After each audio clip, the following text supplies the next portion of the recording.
Have you ever seen a car so strange, so different, that you had to stop and take a second look? A car that made you wonder, what were they thinking? Well, Ford once built a car exactly like that. A car so unusual, so ahead of its time, or maybe just completely off track, that it became one of the biggest flops in automotive history. I'm talking about the 1958 Ford Edsel, a vehicle that was supposed to redefine the American automobile industry, but instead turned into a legendary failure. But what really happened? Was the Edsel truly a bad car, or was it simply misunderstood? The answer may surprise you. Stay with me until the end of this video, and you'll discover shocking details about the Edsel that most people don't know. You'll also find out why this car, once ridiculed, is now a sought-after collector's item, the birth of an idea, Ford's bold gamble. Let's go back to the mid-1950s. The American automobile industry was booming. Families were buying new cars like never before, and car companies were in a race to offer the most stylish, powerful, and luxurious vehicles. At the time, Ford was one of the biggest names in the business, competing fiercely with General Motors and Chrysler. But Ford had a problem. They noticed a gap in their lineup. On one side, they had low-priced Fords that appealed to budget-conscious buyers. On the other side, they had luxury Lincolns for those who wanted high-end comfort. In between, there was the Mercury. But Ford's executives believed there was still room for another brand, a car that could sit perfectly between Mercury and Lincoln. This idea made sense on paper. Ford was convinced that American buyers wanted more options, more variety, more exclusivity, so they decided to create a new car division, a brand new car, with a bold new name aimed at a new generation of buyers. It would be different, stylish, and packed with futuristic features. The name that meant nothing before? Even designing the car, Ford had to pick a name, and this is where the first mistake happened. Ford spent years researching the perfect name. They hired marketing experts, conducted surveys, and tested hundreds of options. They wanted a name that would sound premium and sophisticated. But in the end, they made a strange choice. They named it after Edsel Ford, the son of Henry Ford. Now, if you've been around cars for a while, you know the name Henry Ford carries weight. He was the man who revolutionized the automobile industry. But his son, Edsel? Not so much. Most Americans in the 9950S had no strong connection to the name Edsel. It wasn't exciting, it wasn't inspiring.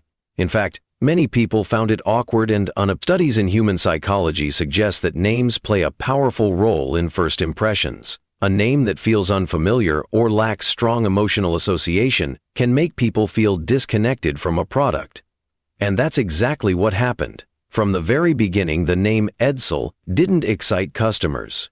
It didn't create curiosity. It didn't feel like something special. Ford thought they were honoring their legacy, but in reality, they were creating a brand that felt meaningless to most buyers. A car wrapped in mystery still. Ford believed in their vision. They were confident that once people saw the car, they would fall in love with it. But instead of launching it like any other car, Ford made a risky marketing decision.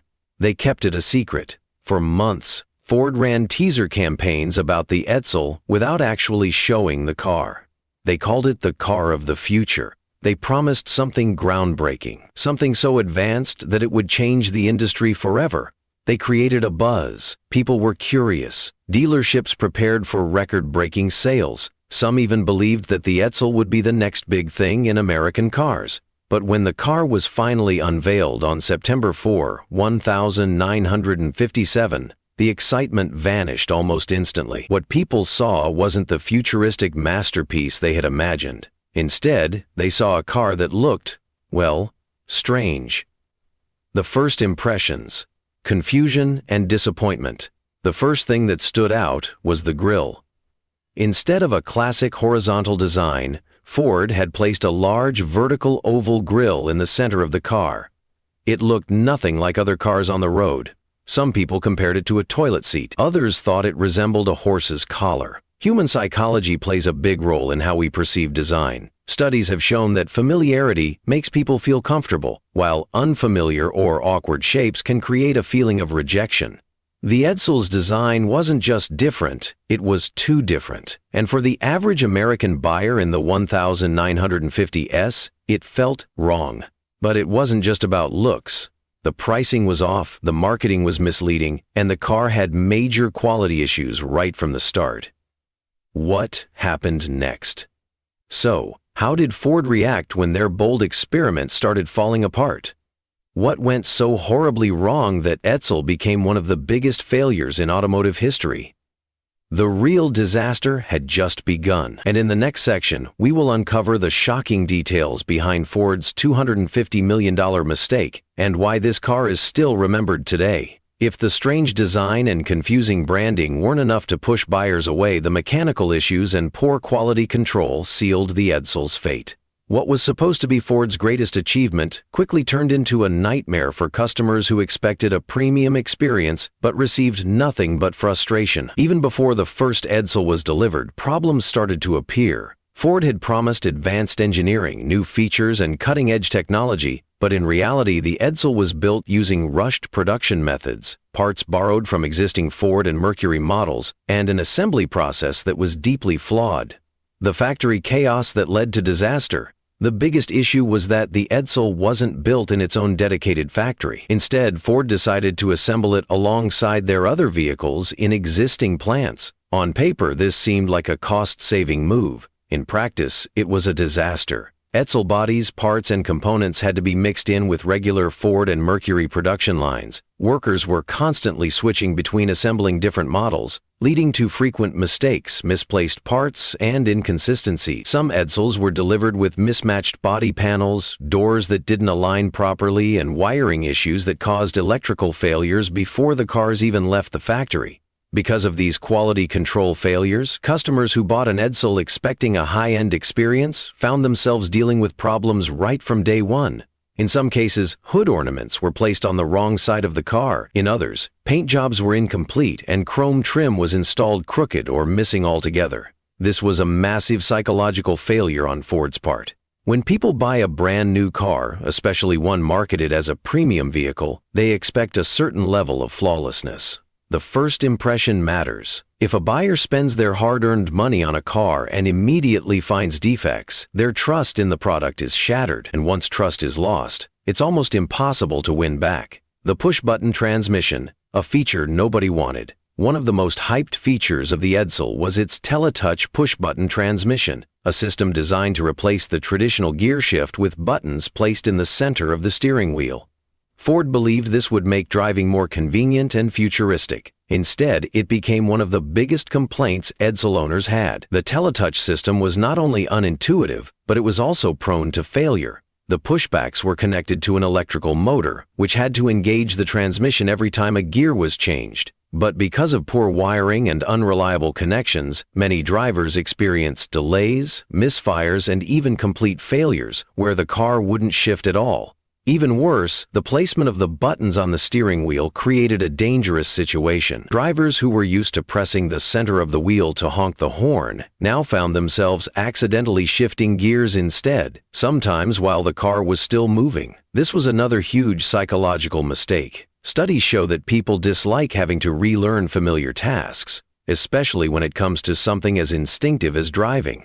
Instead of feeling advanced and futuristic, the Teletouch system made drivers feel uncomfortable and unsafe. And when a car makes people feel unsafe, they avoid it. The engine and performance issues. Ford had promised that the Edsel would deliver powerful performance, but even here, things didn't go as planned.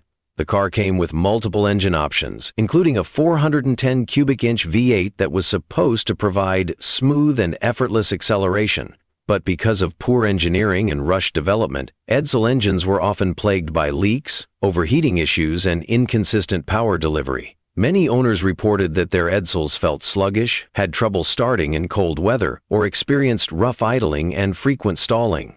And then there was the fuel consumption problem. In an era when most American cars were big and thirsty, the Edsel managed to stand out for all the wrong reasons. Some models had fuel efficiency so bad that buyers felt cheated. It wasn't just expensive to buy, it was expensive to own. This was a devastating blow to Ford's strategy. The whole point of the Edsel was to attract middle-class buyers who wanted affordable luxury. But instead of giving them a balance of power and efficiency, Ford had created a mechanically unreliable gas guzzler. The rising complaints and customer frustration. As more Edsels hit the road, the complaints piled up fast. Buyers who had been excited about owning a futuristic premium Ford product were now facing constant repairs, warranty claims, and dealership headaches. Many Edsel dealerships weren't properly trained to handle the car's unique issues, leading to delays in service, expensive fixes, and frustrated owners. Word spread quickly. Newspapers and car magazines, which had initially praised the Edsel's innovation, began publishing negative reviews. By the end of 1958, it was clear that Ford had a disaster on its hands. Sales were far below expectations, dealerships were losing interest, and the car-buying public had already written off the Edsel as a failure. Why Edsel failed to recover? In the automotive industry, first impressions are everything. A car can recover from a slow start if the product itself is good. But when a car is launched with design issues, quality problems, unreliable technology, and poor customer experience, it is almost impossible to change public perception. Ford tried multiple fixes, including offering better warranties, making design tweaks, and simplifying the lineup. But by then, it was too late. The psychological damage had been done. American buyers had already decided that the Edsel was a car to be avoided. By the time Ford pulled the plug on the Edsel in 1959, the company had lost over $250 million, the equivalent of $2.5 billion in today's money. The car that was meant to change the industry instead became one of the greatest failures in automotive history. But what happened to the Edsel after its demise? Why has this once-hated car now become a valuable collector's item? The answer lies in a fascinating shift in perception, one that no one at Ford could have predicted. When Ford officially killed the Edsel in 1959, it seemed destined to be forgotten forever. Dealerships slashed prices just to get rid of unsold inventory. Some models were left sitting on lots for years. The name Edsel became a punchline, a warning to every automaker about what happens when you misread the market. For years, the Edsel was seen as a disaster, an automotive failure so extreme that it was used in business schools as a case study in how not to launch a product. People who had bought an Edsel felt embarrassed, stuck with a car that had no resale value and no desirability. But something unexpected happened over time. The same car that had been laughed at, abandoned, and rejected by the public slowly started to gain value. What was once a failure became a sought-after collector's item. The psychological shift. Nostalgia overcomes failure. One of the strangest things about human psychology is that time changes perception. What once seemed ugly, impractical, or undesirable can, over decades, become charming, unique, and even valuable. In the 1960s and 70s, most people still wanted nothing to do with the Edsel. But by the 1980s, a new generation of car enthusiasts started to view it differently. To them, the Edsel wasn't just a failure. It was a symbol of an era, a piece of American history that had been unfairly judged. Nostalgia plays a powerful role in the collector's market. Psychologists call this rosy retrospection. The tendency to remember the past more fondly than it actually was. People who had grown up seeing Edsels on the road as kids started to develop an emotional connection to them. By the time the 1990s arrived, the Edsel had transformed from a disaster into a rare and quirky classic. What once made it undesirable, its strange styling, its uniqueness, its limited production, now made it special. Rarity creates value. Another key factor in the Edsel's rise in status was its rarity. Because Ford had pulled the plug so quickly, only about 118,000 Edsels were ever made. Compare that to Ford's mainstream models, which sold in the millions, and you start to see why collectors took an interest. And within that 118,000, some models were produced in extremely limited numbers. The 1958 Edsel convertible and the 1959 Edsel Corsair two-door hardtop were especially rare, making them even more desirable to car collectors. This is a pattern seen in almost every collector's market. Items that were once commercial failures often become valuable precisely because so few were made. When something is mass-produced, it becomes ordinary, but when something is rare, it becomes exclusive. The Edsel, once a car that no one wanted, had become a rare find, and collectors were willing to pay top dollar for well-preserved models. The classic car community embraces the Edsel. By the early 2000s, the Edsel had found a new identity. Instead of being remembered as a failure, it became a conversation piece, something that stood out at classic car shows and exhibitions. Edsel owners started forming clubs, sharing their passion for the car, and even organizing Edsel-only meetups. What was once a symbol of corporate disaster had now become a badge of honor for those who owned one. The car's unconventional design, which had been mocked in the 1950s, now made it a showstopper. At a time when most classic cars at auto shows were Mustangs, Bel Airs, and Corvettes, an Edsel stood out. People would gather around, ask questions, and appreciate its uniqueness in a way that was impossible back in 1958 DA. This shift in perception was a perfect example of how the passage of time changes value. The very things that made the Edsel a failure, its radical styling, its short-lived production, and its historical controversy, now made it irreplaceable. The modern-day value of an Edsel today, owning an Edsel, is a statement. It tells the world that you appreciate history, that you value uniqueness, and that you're not afraid to own something different. Prices for Edsels have skyrocketed in the last few decades. While a base model Edsel in poor condition can still be found for under $10,000, well-preserved or rare models can fetch over $100,000 at auctions. The most collectible Edsels, such as the 1958 Citation Convertible or the 1959 Corsair Coupe, have been sold for even higher prices. And it's not just about the money. Owning an Edsel today means owning a piece of American automotive history. It represents a moment in time when the industry took a risk, when failure eventually turned into fascination. Why the Edsel story still matters. The rise of the Edsel from national embarrassment to collector's treasure is more than just a story about cars. It's a lesson in human psychology, marketing, and perception. Ford's mistake wasn't that they made a bad car. It was that they misunderstood what the market really wanted.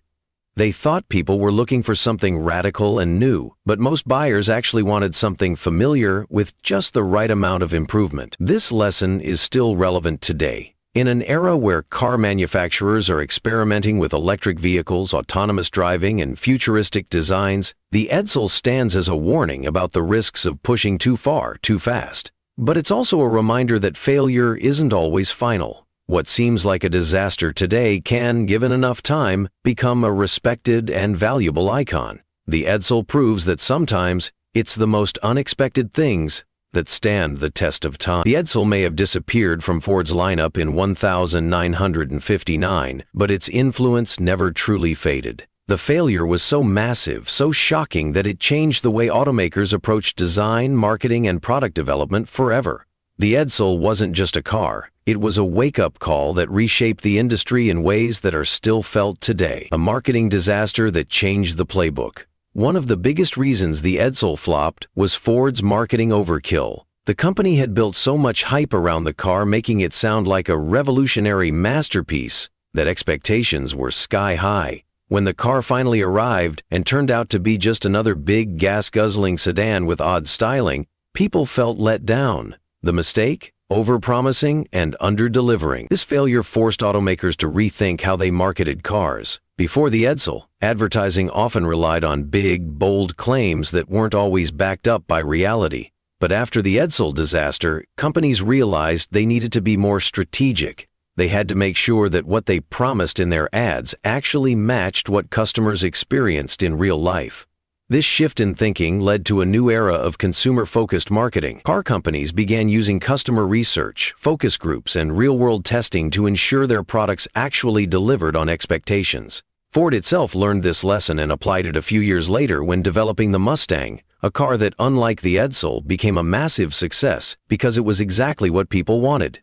The end of automotive excess. The Edsel was a product of an era when bigger was always considered better. In the 1950s, American cars were massive, loaded with chrome and designed to stand out with flashy details. Ford thought the Edsel needed to be even more extreme to get attention. But the failure of the Edsel signaled the beginning of a new trend in car design, a move towards simplicity and refinement. Simply go ED or NS. By the 1960s, automakers started moving away from the excessive, over-the-top designs of the 1950s.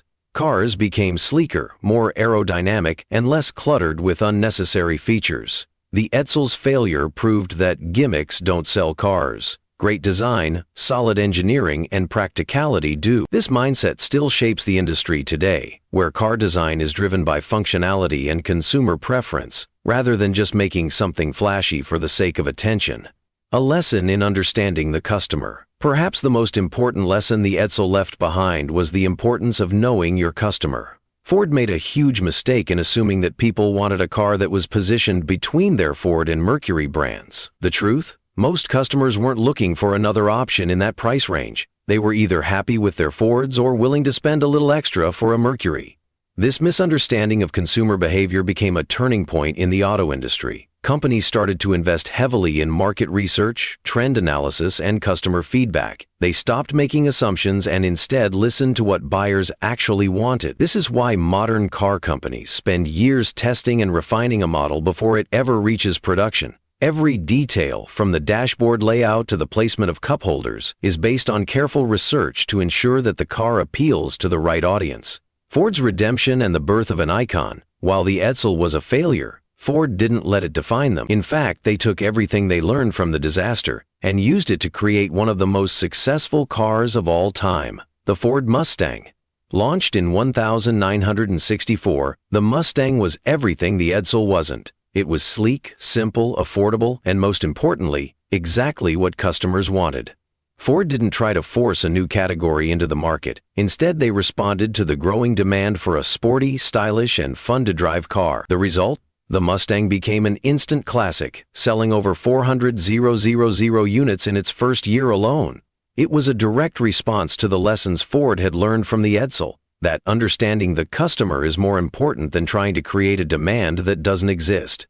How the Edsell's legacy lives on today. Even though the Edsell name vanished from dealerships decades ago, its legacy still influences modern cars in unexpected ways. Better product launches. Automakers now spend years carefully rolling out new models, using teaser campaigns, pre-release reviews, and limited early access programs to gauge interest before going all in on production. No more launching a car blindly like Ford did with the Edsell. Design that ages well. The Edsell's radical styling proved that going too far can backfire. Today, car designers aim for a balance, making vehicles that stand out but won't look outdated in a few years.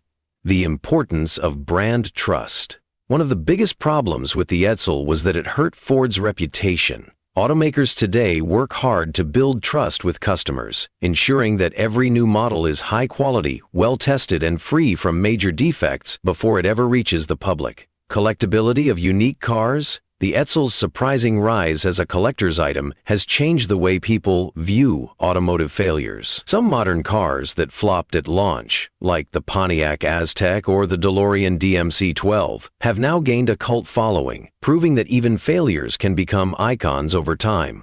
Why the Edsell story still matters. The Edsell wasn't just a bad car, it was a misunderstood one. It was a product of its time, launched with good intentions but poor execution. Its failure wasn't just about the car itself, but about how it was introduced, marketed, and positioned in the industry. This story still holds valuable lessons for businesses, marketers, and car enthusiasts alike. It's a reminder that no matter how big a company is, it can still make mistakes. But it's also proof that failure isn't permanent. Ford didn't collapse because of the Edsell. They learned from it, adapted, and came back stronger. Today, the Edsell stands as a symbol of innovation, risk-taking, and the unpredictable nature of the automotive world. It serves as both a cautionary tale and a fascinating chapter in history, proving that even the greatest failures can leave behind a lasting impact. The Edsell is often remembered as one of the biggest flops in automotive history. But what if the real reasons behind its failure go much deeper than just bad design and marketing mistakes? The truth is, the Edsell was a victim of timing, strategy, and economic shifts that Ford simply failed to predict. Beneath the surface, this car's downfall wasn't just about looks or mechanics. It was a perfect storm of bad luck, bad decisions, and an industry that was rapidly changing in ways Ford didn't see coming. A recession no one expected when Ford started developing the Edsell in the early 1950s. The American economy was booming. People were spending freely, luxury cars were in high demand, and the middle class was expanding rapidly. It seemed like the perfect time to introduce a new premium brand positioned between Ford and Mercury. But by the time the Edsel hit the market in 1957, the economy had taken a turn for the worse. The U.S. entered a mild recession in 1958, and suddenly consumers weren't looking for flashy, high-priced cars anymore. They wanted affordable, reliable transportation, something practical, not extravagant. The Edsel, with its higher-than-expected price tag and controversial styling, wasn't what people needed at the time. Instead of drawing in eager buyers, it was met with hesitation and skepticism. Ford had spent millions developing and marketing the Edsel, assuming the economy would remain strong. But when financial conditions changed, their investment turned into a massive loss almost overnight. A name that meant nothing. Branding is everything in the car business. People form strong connections with car brands they trust, and when a company introduces a new name, it has to mean something. The problem? Edsel didn't mean anything to consumers. Ford named the car after Edsel Ford, the son of Henry Ford. While Edsel himself was a respected figure in the company's history, the name had no real impact on buyers.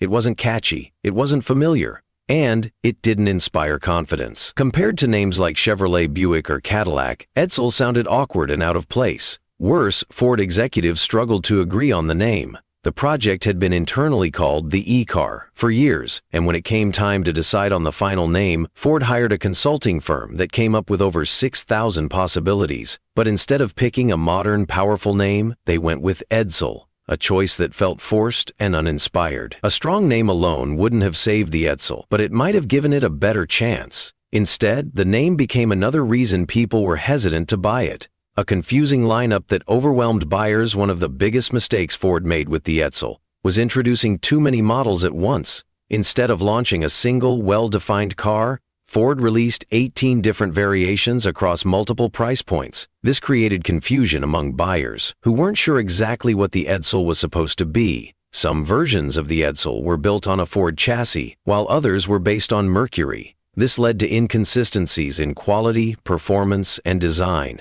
Two Edsels sitting side by side on a dealership lot could look nearly identical, but have completely different underpinnings. Dealers were also frustrated. They had to stock multiple Edsel models, learn about all the differences, and convince customers why this new car was better than the Ford or Mercury they were already familiar with. Instead of making the Edsel a clear and compelling choice, Ford made it complicated and confusing. Customers don't want to feel overwhelmed when shopping for a car. They want a simple decision.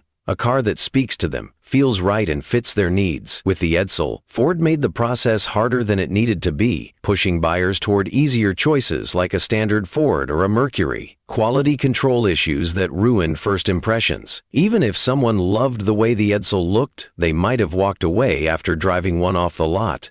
The Edsel suffered from serious quality control problems, mainly because of how it was built. Unlike Ford's other models, which had dedicated factories and streamlined production lines, the Edsel was assembled alongside existing Ford and Mercury vehicles. Workers weren't properly trained on how to assemble the new car, which led to inconsistencies and mistakes. Some Edsels left the factory with misaligned body panels, leaking transmissions, faulty push-button gear selectors, and electrical issues. Buyers who paid extra for an Edsel expected a premium experience, but instead, they got a car that felt unfinished and unreliable. First impressions matter more than anything in the car business. When a new model hits the market, early buyers set the tone for its reputation. Unfortunately, many of the Edsel's first customers were met with mechanical problems, frustration, and regret, dealership resistance, and poor support. If you walked into a Ford dealership in the late 1950s, you might have noticed something interesting. The salespeople weren't pushing the Edsel. In fact, many dealers didn't even want to sell it. Because Ford had positioned the Edsel as a separate brand, they had to recruit new dealers to carry the car. This created an awkward situation where some existing Ford and Mercury dealers weren't interested in selling the Edsel at all. Those who did often prioritized their Ford and Mercury models, leaving the Edsel stuck in the shadows. Even worse, since the Edsel was produced in the same factories as Ford and Mercury cars, many dealers didn't have the right parts or mechanics trained to repair them. If a customer brought in an Edsel with a problem, the dealership might not have had the expertise to fix it. adding to the car's growing reputation for being unreliable. Customers didn't just need a good car, they needed a dealership network that made ownership easy. Ford's poor planning meant that many Edsel buyers were left frustrated and unsupported, further damaging the car's reputation. The inevitable end. By the end of 1959, it was clear that the Edsel wasn't going to recover. Ford had hoped to sell over 200,000 units in the first year alone, but the actual number was less than 650,000. Despite heavy discounts and aggressive marketing campaigns, the car never caught on. On November 19, 1959, Ford officially pulled the plug on the Edsel, marking the end of one of the most infamous failures in automotive history. But while the Edsel itself disappeared, its story didn't end there. The lessons learned from its failure changed the way cars were developed, marketed, and sold forever. The Edsel was a failure in the showroom, but something fascinating happened in the decades that followed. Instead of fading into obscurity like most unsuccessful cars, it transformed into a collector's treasure. How did a vehicle once mocked by the press and rejected by buyers become one of the most sought-after classic cars? The answer lies in its rarity, its story, and the way history tends to view failure through a different lens. Rarity turned the Edsel into a valuable commodity. When Ford shut down the Edsel brand in 1959, it meant very few of these cars were ever produced. In total, just 180,000 Edsels were built over its short lifespan. Compared to the millions of Chevrolets and Fords of that era, this made the Edsel a rare find. And in the world of classic cars, rarity drives up value. Of those 180,000 Edsels, many were scrapped or abandoned over the years. Since the car had a reputation as a failure, owners didn't treat it like a prized possession. Many were sold for pennies on the dollar, left to rust in junkyards or repurposed for parts. This natural attrition meant that by the 1,970 and 1,980 Edsels, finding a well-preserved Edsel became increasingly difficult. Collectors love cars that are hard to find but have a great story. The Edsel checked both boxes. It wasn't just a car, it was a conversation piece, a symbol of one of the biggest corporate miscalculations in history. And ironically, the same features that made it unpopular in the 1,950 Edsels, bold styling, controversial grille, and unique push-button transmission, made it highly desirable decades later. The psychological shift, from disaster to nostalgia. Human psychology plays a powerful role in how we perceive the past. When the Edsel was new, it was seen as a laughingstock, a rolling joke in American car culture. But over time, attitudes softened. What was once a failure became a curiosity. The Edsel was a product of the late 1950s, a time when America was optimistic about the future. The space race was beginning, highways were expanding, and car culture was thriving. For many collectors, owning an Edsel wasn't just about the car itself, it was about owning a piece of history. It represented a time when automakers took risks, when design was bold, and when failure was still an acceptable part of innovation. By the 1980s, the Edsel had undergone a full image transformation. Instead of being ridiculed, it was admired. What was once considered ugly and over-designed was now seen as charming and unique. People who had dismissed the Edsel in their youth now saw it through a different lens, a reminder of their past, of the cars they saw on the road as children, and of an era that felt simpler and more exciting. The role of pop culture in the Edsel's revival. The Edsel didn't just survive in collectors' garages, it started appearing in movies, TV shows, and books. Hollywood has a way of turning the past into something romantic and desirable, and the Edsel became a perfect candidate. In the 1988 film Moving, starring Richard Pryor, the Edsel was used as a comedic centerpiece, reinforcing its reputation as a quirky car.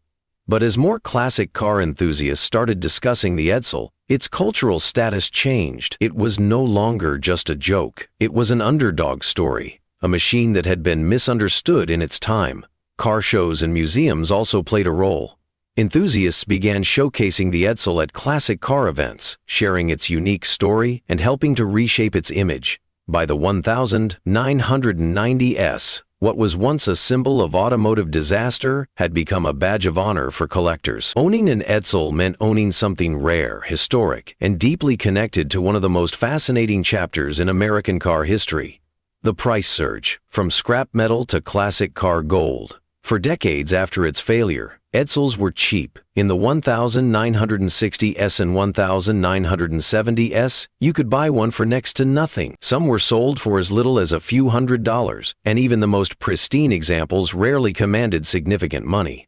But that changed as their numbers dwindled. By the early 2000s, Edsel values began climbing steadily. Well-preserved examples, especially the convertibles and limited production models, started fetching tens of thousands of dollars. Today, an Edsel in mint condition can sell for over $100,000, with some rare models commanding even higher prices at auctions. Certain versions are particularly desirable. The 1958 Edsel Citation convertible, for example, is one of the most valuable, thanks to its limited production numbers and flashy design. The 1959 Edsel Corsair and Ranger models are also highly sought after, as they represent the brand's final year and were produced in smaller quantities. The Edsel owners' community, passionate and dedicated. Another surprising twist in the Edsel story is the dedicated fan base that has emerged over the years. There are Edsel car clubs across the United States, where owners gather to celebrate a car that once symbolized failure, but now represents something much greater.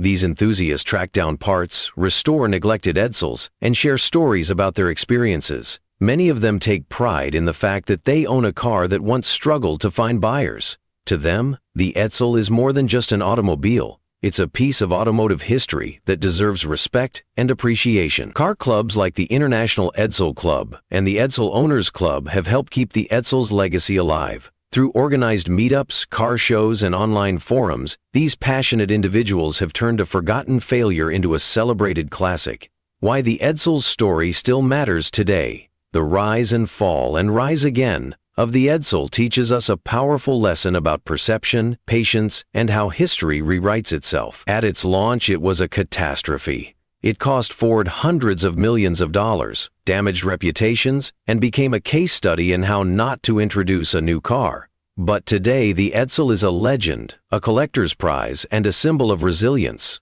It reminds us that even the biggest failures can, in time, become valuable and admired. For those lucky enough to own one today, the Edsel isn't just a car. It's a statement, a conversation starter, and a testament to how time can turn failure into fascination. The Edsel wasn't just another car from Ford. It was designed to be a revolutionary vehicle, packed with innovations that were ahead of their time. While the car is often remembered for its marketing failure, it introduced several engineering and design features that were genuinely forward-thinking. Some of these innovations were later refined and used in more successful models, proving that the Edsel was not a failure in terms of technology, but rather in its execution and timing. A different approach to engineering. Ford wanted the Edsel to feel distinct from its existing lineup, so it developed several unique mechanical features that set it apart. One of the most talked about innovations was the Teletouch Drive, an advanced push-button transmission system built directly into the steering wheel hub. Unlike conventional column shifters, the Teletouch system allowed drivers to shift gears simply by pressing buttons located in the center of the wheel. The idea was to provide a futuristic, effortless driving experience, something that would make the Edsel stand out as a high-tech automobile of the future. However, while the concept was innovative, the execution had problems. The placement of the buttons in the steering wheel hub meant that drivers often accidentally changed gears while turning. Additionally, the Teletouch system relied on electromechanical actuators that proved to be unreliable and expensive to repair. While similar push-button transmissions were successfully used in other cars, such as Chrysler's PowerFlight system, the Edsel's version was plagued with issues that frustrated buyers. Despite its shortcomings, the idea of steering wheel-based controls was ahead of its time. Today, many modern vehicles have steering wheel mount controls for audio, cruise control, and even gear shifting in the form of paddle shifters. The Edsel's Teletouch may have been flawed, but it was a glimpse into the future of automotive design, powerful engines, and performance capabilities. One area where the Edsel genuinely excelled was performance. The car was available with several powerful V8 engine options, including the massive 410 cubic inch 6.7-liter ED 475 V8, which produced 345 horsepower. This made the Edsel one of the most powerful cars in its class at the time. The high-performance engines gave the Edsel strong acceleration and a smooth highway ride, making it appealing to buyers who wanted both power and comfort.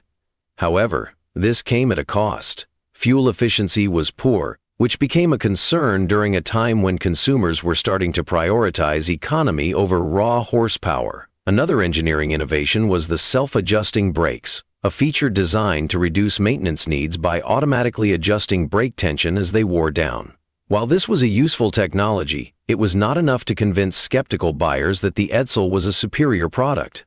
Aerodynamics and ride quality. The Edsel was designed with aerodynamic improvements that aimed to reduce wind resistance and improve fuel efficiency. The sleek lines and integrated body panels gave the car a more modern appearance, while also reducing drag at high speeds. Ford engineers also introduced an advanced rear suspension system that provided a smoother ride compared to many competitors.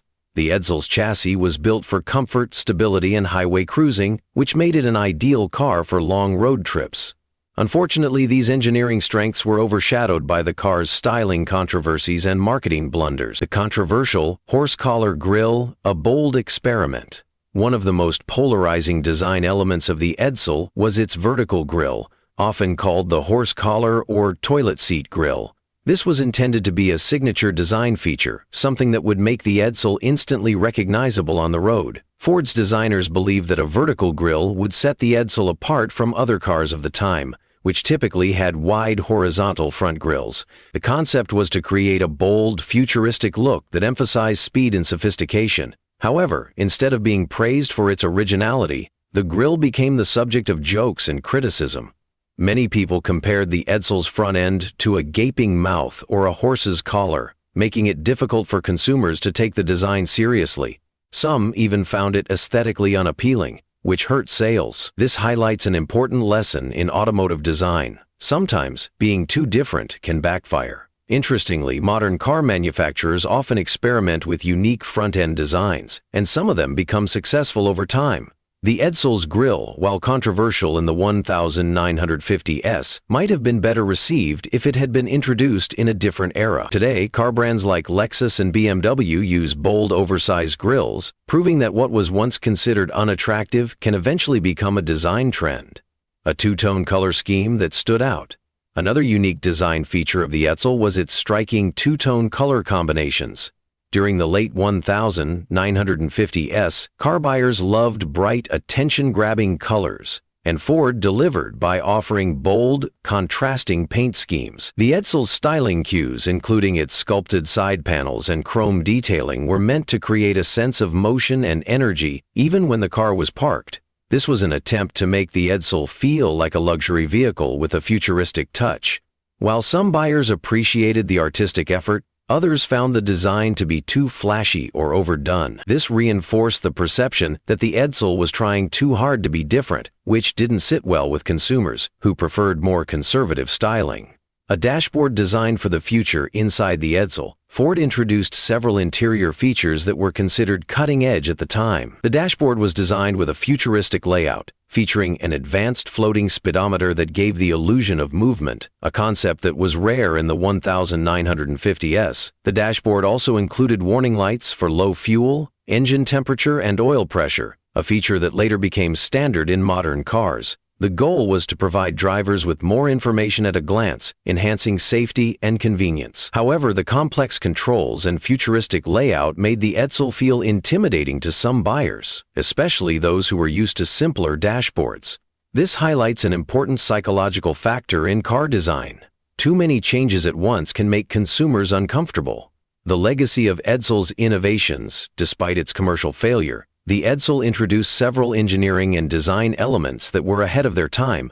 From push-button transmissions to self-adjusting brakes, the car was filled with ideas that would later be refined and successfully implemented in other vehicles. Looking back, the Edsel was not just a bad car, it was a misunderstood experiment. Ford took a risk, and while it didn't pay off at the time, It helped shape the future of automotive design and technology. Many of the features that were seen as too radical in the 1950s are now common in modern vehicles. The Edsell's legacy isn't just one of failure. It's a reminder that innovation often comes with challenges, but the ideas that seem strange today might define the future of cars tomorrow. Despite its engineering innovations and bold design choices, the Edsell's journey was doomed from the start. The car had potential, but a series of missteps, miscalculations, and unforeseen circumstances turned what was supposed to be Ford's next big success into one of the biggest failures in automotive history. Market timing, the worst possible moment. Timing is everything, and the Edsell arrived at the worst possible time. When Ford began planning the Edsell in the early 1950s, the American car market was booming. People wanted big, powerful, stylish cars, and the economy was strong enough to support luxury petty models. However, by 1957, just before the Edsell's launch, the market shifted dramatically. A recession hit the United States, and consumers started looking for smaller, more affordable, and fuel-efficient vehicles. The days of extravagant spending were fading, and middle-class families were becoming more cautious with their money. Ford had designed the Edsell to compete with premium brands like Buick and Oldsmobile, but by the time it hit the market, buyers were prioritizing practicality over prestige. Simply put, Ford was trying to sell an expensive, flashy car at a time when people were looking to save money, not spend it. The confusing positioning of the Edsell. Another major issue was the Edsell's place in the Ford lineup. Ford already had a well-established brand structure: the Ford line for budget-conscious buyers, Mercury for the mid-range market, and Lincoln for the luxury segment. The Edsell was meant to fill a gap between Ford and Mercury, but this decision confused customers. Many people didn't understand where the Edsell fit. Was it a luxury car? A family car? A competitor to Cadillac or a rival to Chevrolet? The messaging wasn't clear, and instead of standing out, the Edsell got lost between Ford's existing brands. Worse yet, Ford failed to convince buyers why they should choose the Edsell over a well-established alternative. A Mercury or Oldsmobile had a proven reputation. The Edsell, on the other hand, was an unknown quantity. Buyers weren't willing to take a risk, especially in an uncertain economy. The overhyped marketing campaign that backfired. Ford believed so strongly in the Edsell that it launched one of the most ambitious and expensive marketing campaigns in automotive history. The company spent $250 million, the equivalent of over $2 billion today, on advertising, creating a massive sense of anticipation for the car's release.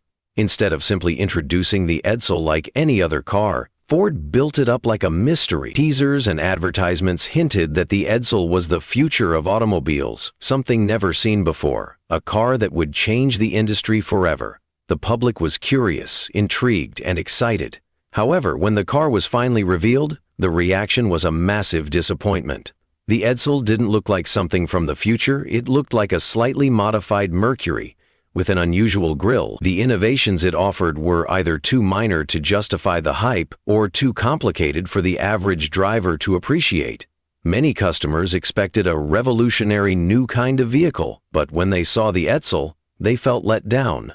The extreme marketing buildup had set expectations too high, and when the car didn't meet them, public opinion turned against it almost immediately. Quality control nightmares. If the Edsell had been a solid, reliable car, Ford might have recovered from the marketing missteps. But instead, many early Edsells were plagued with serious quality issues. One of the biggest reasons was how the cars were built. Unlike other Ford models, which were produced in dedicated factories, the Edsell was assembled on existing Ford and Mercury production lines. This led to major inconsistencies in build quality. Some Edsells came off the line with misaligned body panels, leaking transmissions, faulty wiring, and broken push-button transmissions. Dealerships reported that brand new Edsells were arriving with dents, paint defects, and mechanical problems right off the truck. This destroyed consumer confidence, especially at a time when Ford was trying to position the Edsell as a premium automobile. To make matters worse, many mechanics were not properly trained to repair the Edsell's unique component. This meant that even small issues often took a long time to fix, frustrating early buyers and leading to negative word of mouth. The price problem. Too much for too little. Another critical flaw in the Edsell's strategy was pricing. Ford had intended for the Edsell to be a premium step up from the Ford lineup. But the final price tag put it dangerously close to Mercury and even some lower-end Lincolns. This created a pricing dilemma. For just a little more money, a buyer could get a well-established, proven Mercury or Oldsmobile, rather than take a gamble on a brand-new, unproven Edsel. On the other hand, budget-conscious buyers looking for a reliable, affordable family car found that the Edsel was too expensive compared to standard Ford models.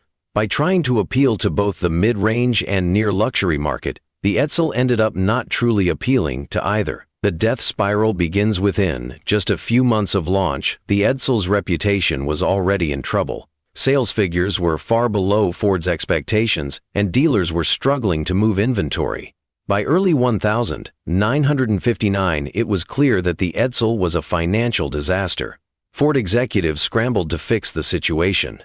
They simplified the lineup, reduced prices, and tried to fix quality control issues. But by then, the damage had been done. The public had already decided that the Edsel was a failure, and once that perception took hold, it was impossible to reverse. Ford officially killed the Edsel in November 1959, just 2 years after its launch.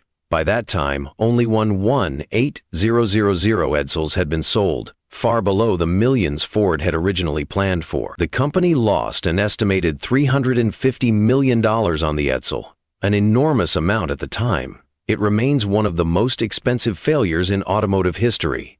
A lesson in business and innovation. Looking back, the Edsel wasn't a terrible car. In fact, it introduced several forward-thinking ideas that were later used successfully in other models. But it was a victim of poor timing, excessive hype, quality issues, and a lack of clear identity. The story of the Edsel is more than just a failed car. It's a lesson in how even the biggest companies can make costly mistakes. It shows that marketing can make or break a product, and that sometimes being too ahead of its time can be just as dangerous as being behind the curve. Today, the Edsel has become a collector's item, a symbol of ambition, miscalculation, and a cautionary tale for the auto industry. It's a reminder that in the world of cars, even the best ideas can fail if they're not executed properly. A car that once symbolized corporate failure and misjudgment is now a prized possession for collectors and automotive enthusiasts. The Edsel's short-lived production, controversial design, and historical significance have turned it from a laughingstock into a valuable piece of automotive history. But what changed? How did a car that struggled to sell in the 1950s become an icon for classic car lovers today? Rarity. The scarcity that drives desire. One of the biggest reasons the Edsel is sought after today is its rarity. When Ford ended production in 1959, the total number of Edsels on the road was far lower than initially expected. Only 18,000 units were ever produced, and with time, many of them were scrapped, abandoned, or simply fell apart due to poor maintenance and low demand for parts. Today, finding an Edsel in good condition is like finding a hidden gem. While other cars from the same era, like the Chevy Bel Air or the Ford Fairlane, were produced in far greater numbers, the Edsel's limited availability makes it a collector's dream. Certain models, like the 1958 Edsel Citation Convertible, are extremely rare, with only a few dozen known to exist. For collectors, the more difficult a car is to find, the more valuable it becomes. The design that was once mocked is now celebrated. Back in the late 1950s, the Edsel's design was one of its biggest problems. That vertical grille, the unusual body proportions, and the over-the-top styling made it stand out for all the wrong reasons. But over time, automotive design trends changed. What once seemed ugly and excessive now looks bold and unique. In an era where modern cars are becoming more uniform, the Edsel's distinctiveness has become one of its strongest assets. Classic car enthusiasts now appreciate the craftsmanship and attention to detail that went into the Edsel. The futuristic rolling dome speedometer, the innovative teletouch push-button transmission, and the luxurious two-tone paint schemes all reflect a time when automakers dared to be different. For collectors, owning an Edsel is not just about driving a classic car. It's about owning a piece of automotive history that represents an era of fearless experimentation. A symbol of one of the greatest auto industry mistakes. Every car enthusiast loves a good story. And when it comes to automotive history, few stories are as fascinating as the failure of the Edsel. Car collectors aren't just buying vehicles, they're buying legends, myths, and pieces of history. The Edsel is not just a car, It's a symbol of ambition, miscalculation, and the unpredictable nature of the car market. Owning an Edsel today is like owning a piece of the Titanic, a relic of a grand vision that ended in disaster. It represents a time when even the biggest companies in the world could make costly mistakes, and it serves as a reminder that in business, success is never guaranteed, no matter how much money you invest. For automotive historians and collectors, having an Edsel in their garage is like owning a rare book or a priceless artifact. It's not just about the car itself, but about the story it tells. Rising prices and collector demand in the decades after its failure, the Edsel was considered worthless. Many Edsel owners struggled to resell them, and dealerships couldn't wait to get rid of them at bargain prices. But as time passed, classic car collectors began to see the Edsel differently. By the 1980s, vintage car enthusiasts started realizing that the Edsel's rarity and historical significance made it special. By the 1990s, the Edsel was no longer a joke, it was a prized collector's item.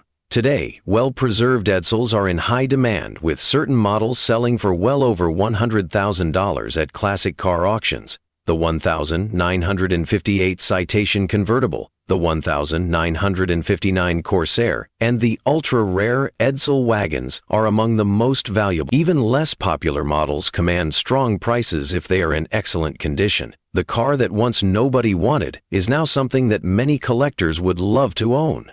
Clubs, shows, and the Edsel community. One of the strongest signs that the Edsel has become an icon is the thriving community of Edsel enthusiasts.